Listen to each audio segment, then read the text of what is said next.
கார்த்திகை தீபம் இந்த ஆண்டு எப்போ வருது அப்படின்னு பார்த்தீங்கன்னா டிசம்பர் 3ஆம் தேதி வருது. 2, 3, 4 இந்த 3 நாட்களுமே நம்ம தீபம் ஏற்றணும். ஏன் அப்படின்னு கேட்டால், கார்த்திகைக்கு முன்ன நாள் நம்ம பரணி தீபம்னு ஏற்றுவோம். இந்த பரணி தீபம் ரொம்ப விசேஷமான தீபம். அதே மாதிரி கார்த்திகைக்கு மறுநாளும் நம்ம என்ன பண்ணணும் அப்படின்னா தீபம் ஏற்றணும். ஏன் இந்த வழக்கத்தை வச்சிருக்கிறாங்க அப்படின்னு கேட்டிங்கன்னா, திதிகள் முன்ன பின்ன வரலாம். இப்போ நமக்கு திருக்கார்த்திகை அன்னைக்கு பார்த்தீங்கன்னா சதுர்தசி திதி தான் இருக்குது. அடுத்து மறுநாள் பௌர்ணமியோடு வரப்போ முன்ன பின்ன வரக்கூடிய வாய்ப்புகள் இருக்குது. அப்படிங்கிறதுனால என்ன பண்ணுறாங்க அப்படின்னா 3 நாள் கணக்கு எடுத்துக்கிறாங்க. இப்போ பரணி தீபம் அன்னைக்கே பார்த்தீங்கன்னா பரணி நட்சத்திரம் 6 மணிக்கு மேலே தான் வருது. அப்போ பரணி தீபத்திற்கும் அந்த சிறப்பு இருக்குது இல்லையா?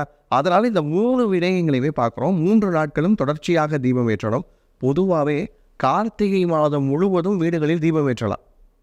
வீடுகளில் கார்த்திகை மாதம் முழுவதும் தீபம் ஏற்றலாம். இல்லை எங்களால் முடியாதுன்னு சொல்கிறவங்க இந்த 3 நாட்களாவது கட்டாயமாக தீபம் ஏற்றணும்.